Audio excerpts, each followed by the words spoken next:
Hey, what's up? It's New Wave Vader here on Get Your News On with Ron. I always do the interviews because I'm better at it. The people have spoken. I'm really good at the interviews. Why? Because I jam with Galaxy Glam. I'm not like, oh, I'm gonna yell about stuff. I jam with Galaxy Glam and then I get to know people, and it's awesome. So our guest today is Will Johnson. He is running for the 46th district in California, and he's here to tell us all about his campaign. Will, how are you today? Good. How are you, New Wave Vader? I am crushing it. Every day is an opportunity. I'm in a duo with Iggy Pop. You might have heard of us. We're called Galaxy Glam.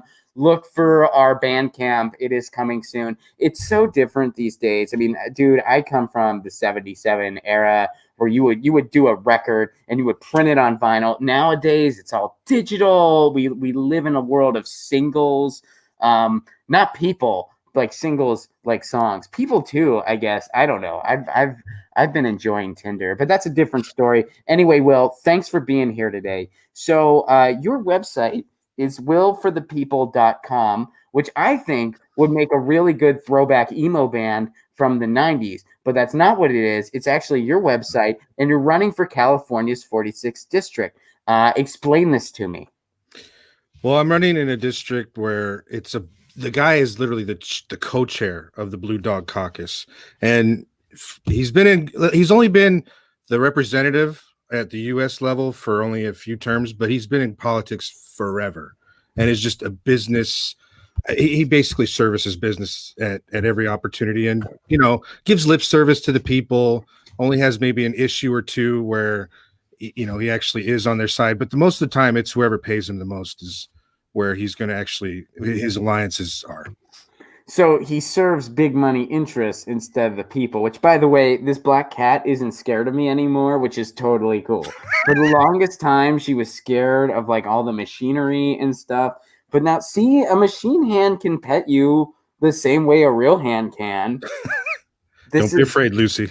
This is cool, man. I mean, this is Lucy. Way to go. See, Lucy loves machine and real humans.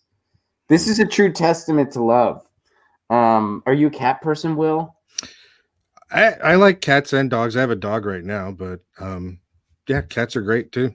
There's a very politician-esque answer. You're ready for the campaign trail. So what are the top three most important issues to you, and how are you different than your opponent on those issues? Well, on all of them, he doesn't support them at all. But number one for sure is Medicare for all.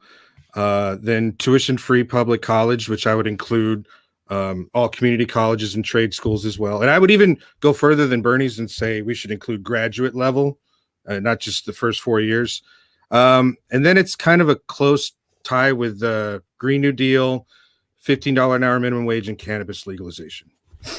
Aren't all those kind of connected? Because a Green New Deal also incorporates a jobs program, or at least it should, which of course gets into living wages. And of course, cannabis, because in our new energy revolution, there's certainly a place for hemp and cannabis, even more so than just, smoking it to have a good time, which I did a lot of in the 70s, Will. That's neither here nor there. Probably 80s and 90s as well. Dude, that was a dark time for me, man. I mean, post Jedi, I kind of had that lull, and I actually sort of got off the wagon for a little bit. But this isn't about me. This is about you. So why do you include graduate school when it comes to free college tuition? Because basically, in this day and age, just having a 4-year degree is almost like the high school diploma of the 70s and 80s. So just having that alone isn't going to guarantee that you'll have a good opportunity, for, high paying jobs in the future. So I believe we really need to have graduate school included, especially also to compete with other countries, which, they're pumping out engineers and all sorts of other high level jobs on the daily. And we're falling behind in that respect. When people ask you, how are you going to pay for this? What do you tell them? Well, the estimate at Bernie, I think, is around 60 something, 70 billion a year. I would go 100 billion. And he likes to take it out of a Wall Street tax, which would be fine, but I would take it 100 billion straight out of the defense budget. We blow way too much money on defense as it is. It's up to almost 800 billion a year. Like, what could you do? Okay, we can't spend. But Will, don't other countries spend that same amount of money on defense too? No, they don't. No, I think China's up to maybe 150 billion a year, and that's like pushing it. Oh, that's crazy. I didn't know this. So all the rest of our allies combined don't even come close to what we spend every year. I have no idea. Do we spend more than the Empire does? Well, I have to look up the numbers on that, but I am pretty sure. So I mean, I know that the currency has changed over the years, but I'm pretty sure that the Death Star cost at least the equivalent of $50 to build. They actually did not include me in a lot of the planning. I was a little bummed out about it, and I had a bit of a temper back then. I used to be able to do this thing where I could just use my mind and I would choke people. It was pretty badass, but some people got hurt, and then I was like, dude, I'm off of this. This is too for a while, I thought the whole thing was just a really bad LSD experience. And they were like, no, Vader, bro's dead. And I was like, oh, snap.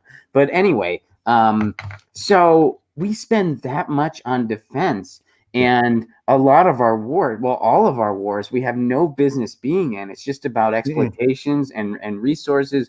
We are literally behaving like an empire. And I can speak firsthand that that does not end well. That ain't the way to go. No, we're guaranteed to end up like the Romans in no time. I mean, it's up to, I think, 800 bases just scattered around the world, just for no apparent reason other than to have a footprint in somewhere, like you say, to either take over their democratically elected government or eventually steal their resources, or both. And that's just outrageous that we keep spending that. And not to mention, I've heard also, each one of those bases has a pollution footprint. So that's why the Defense Department always is the top polluter in the whole wide world. So let's get into your specific story then. Why did you decide to run for office? Well, it was an inspiration from Bernie Sanders. I'd been listening to him forever, ever since he was on Ed's show on MSNBC. And I always thought... So like 2016 or before 2016? Oh, like 2008.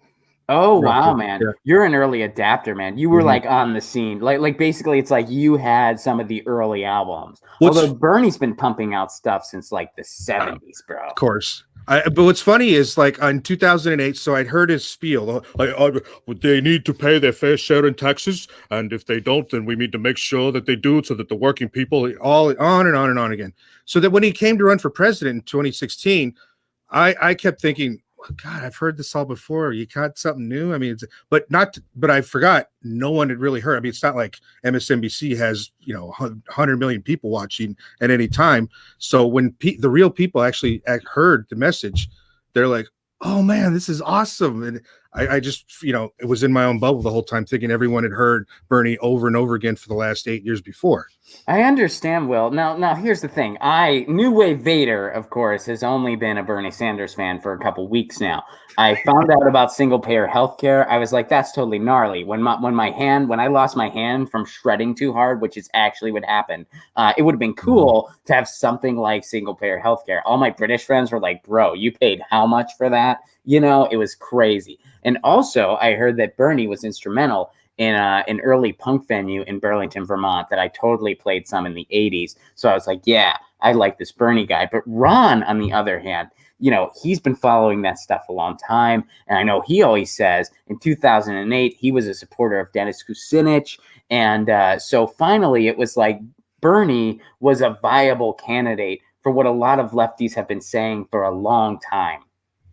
Yeah, because, I mean, especially when you bring up Medicare for all, that when you first, well, at least when I first heard it in 2016, I'm like, that sounds great, but can it happen?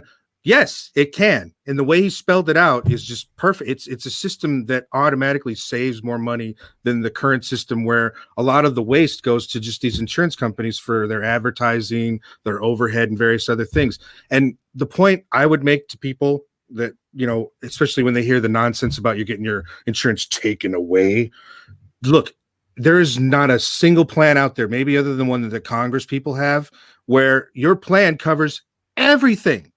Everything. You're not going to go broke. You're not going to have this crazy bill come 2 months after your procedures and be like, oh, you owe 30 grand. No, and it's just amazing that isn't pushed more and more out there in the the mainstream media, of course, because guess who their commercials are run by?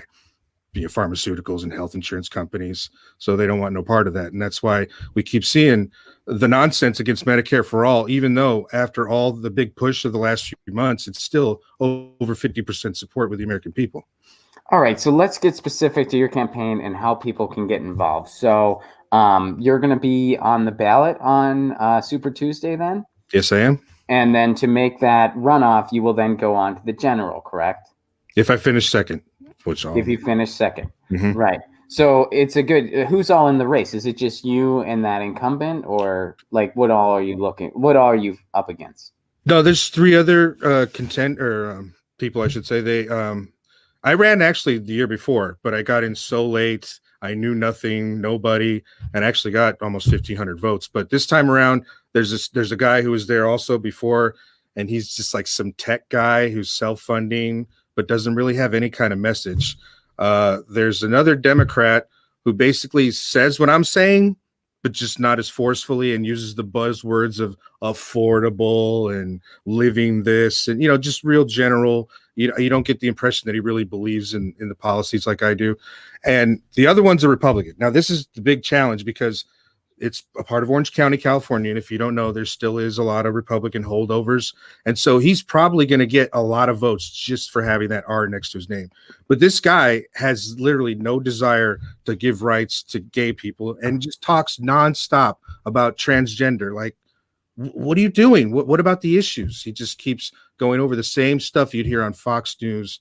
And he would be a disaster for us. And it would be a disastrous race if it was this blue dog incumbent and this Republican who's still stuck in 1950. So that's why I hope that a lot of people come out and vote for me so that I can be the second place finisher. And I guarantee, if I get in that race, it's going to be 7 months or so to the general. I can easily beat the incumbent. How has campaigning been, or have people been receptive to you? They have, but I didn't get no help from any organizations, so it's pretty much all me. I take the materials I bought with my own money, and I make maybe 20 grand a year. So I got like flyers and door hangers, and I just walk on average 10 miles a day, going to different houses, putting out the materials, talking to anybody outside who's like, hey, just so you know, I'm in the race and this is what I'm going to stand for. It says it right on that it's for Medicare for all, tuition-free public college. I couldn't put a whole list of things that I'm for also, but those 2 are the big major issues that are that this district really cares about. So where can people go to learn more about you and to get involved? www.will4thepeople.com. At this point, donating money, because it's only like a couple weeks later, a couple weeks till the actual election. It's not going to help as much. Really, just if you know people who live in the Anaheim, Santa Ana, Orange area, go out to vote on March 3rd. Man. So you're the first person running for office I've ever heard of not asking for money. If this was I'll be honest. That's pretty punk rock, dude. If it was a few months before, I would ask. But at this point, it's just, it wouldn't do any good. Understand. Far better just to get the word out. Well, best wishes to you, and everybody watching at home, go to willforthepeople.com. That's will4thepeople.com. It's a pretty rock and roll name for a website. He's a pretty rock and roll candidate. He doesn't want your dollars. He wants your freaking vote. He wants to change this country. Will, I respect that, dude. Thank you so much for coming on today. Thank you, New Wave Vader. You have a good one. Cheers, man. Vader says later. Take it easy. Get your news on with Ron. Don't you want to know what's going on? We're getting our news on today. Get your news on with Ron. Don't you want to know what's going on? We're getting our news on today. Yeah, yeah, yeah. You can tweet me an article at Ron Placone. We'll go through it together and make it our own. Get your